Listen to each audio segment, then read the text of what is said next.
Hello guys, Manisha রান্নাঘরে জানাই আপনাদেরকে আবারও একবার ওয়েলকাম। বাড়িতে থাকা খুবই অল্প উপকরণ দিয়ে আলু বিরিয়ানি কিভাবে বানাতে পারবেন তার রেসিপি আজ আমি আপনাদের সঙ্গে শেয়ার করব।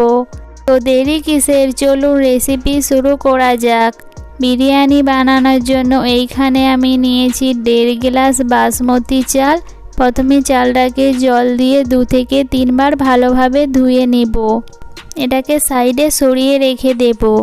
অপর একটি পাত্রে নিয়েছি গোটা গোটা আলু। আপনাদের আলুগুলো যদি বড় থাকেন তাহলে আপনারা 2 টুকরো করে নিতে পারেন।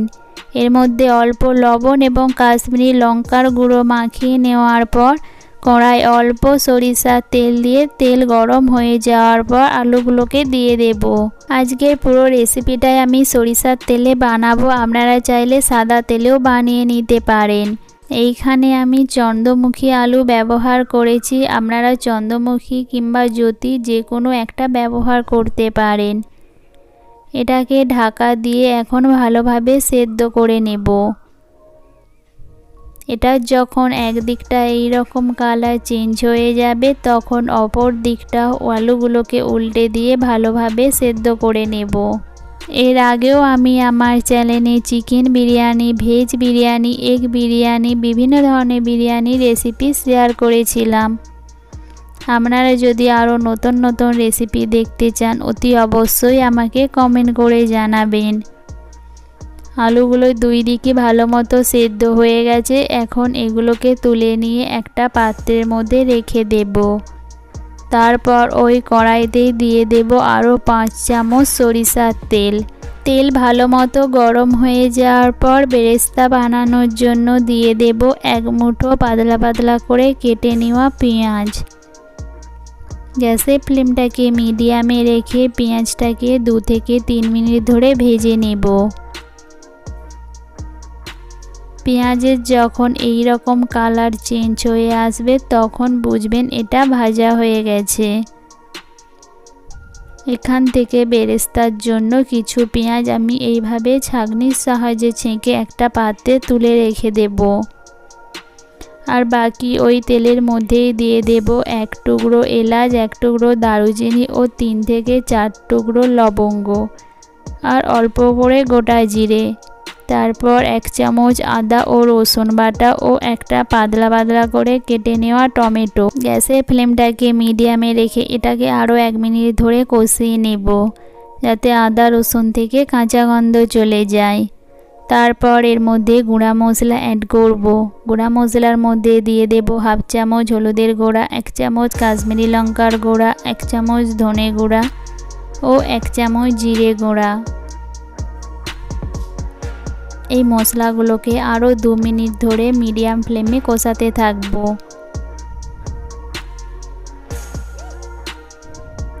মশলাগুলো থেকে যখন তেল ছাড়তে শুরু করবে এর মধ্যে দিয়ে দেব 2 চামচ টক দই। গ্যাসের ফ্লেমটাকে একদম লোতে করে দিয়ে টক দইটাকে ভালোভাবে মিশিয়ে নেব।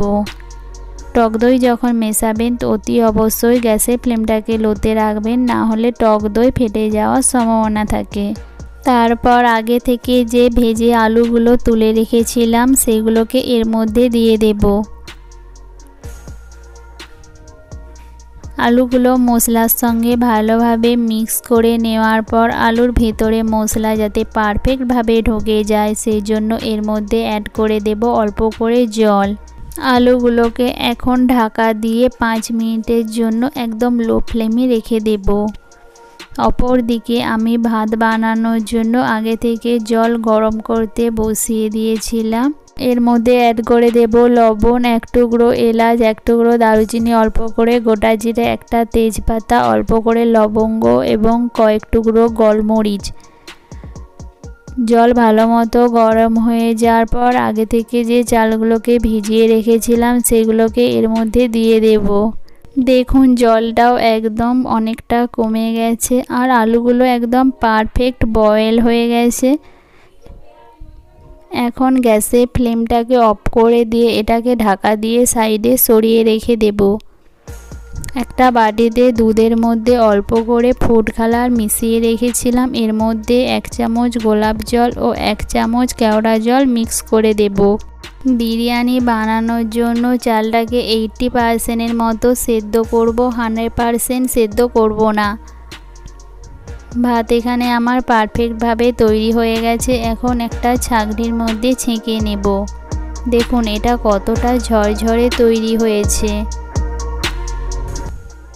এর মধ্যে প্রথমে অর্ধেকগুলো দিয়ে দেব, তারপর একটা খুন্তির সাহায্যে এইভাবে চারিদিকে ছড়িয়ে দেব।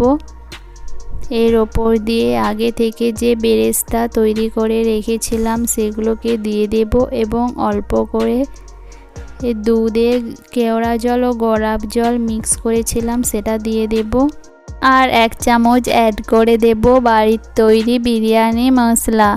আপনারা যদি এই বিরিয়ানি মশলার রেসিপি দেখতে চান অতি অবশ্যই আমাকে কমেন্ট করে জানাবেন। দ্বিতীয় ব্যাচে যে ভাতগুলো ছিল সেগুলোকে দিয়ে দেওয়ার পর আবার ওপর দিয়ে ছড়িয়ে দেব অল্প করে বেরেস্তা।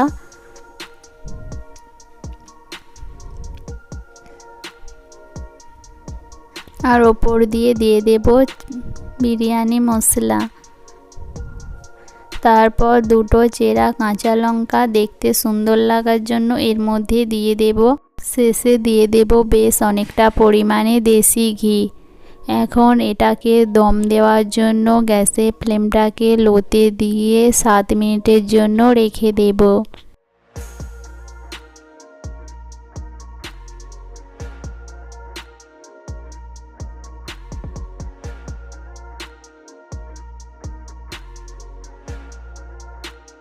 দেখুন এটা কতটা ঝরঝরে তৈরি হয়েছে, আর এটার একটার গায়েও একটা লেগে যাচ্ছে না, আর এটা দেখতেও কত সুন্দর তৈরি হয়েছে।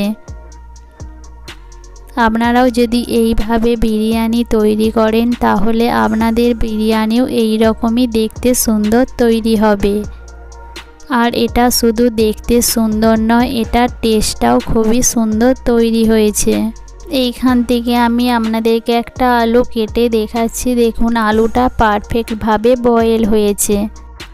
রেসিপিটা ভালো লাগলে অবশ্যই পরিবারের সঙ্গে শেয়ার করবেন। দেখা হবে এইরকমই নতুন নতুন রেসিপি নিয়ে। ততক্ষণে সবাই সুস্থ থাকবেন, ভালো থাকবেন। Tata, bye bye.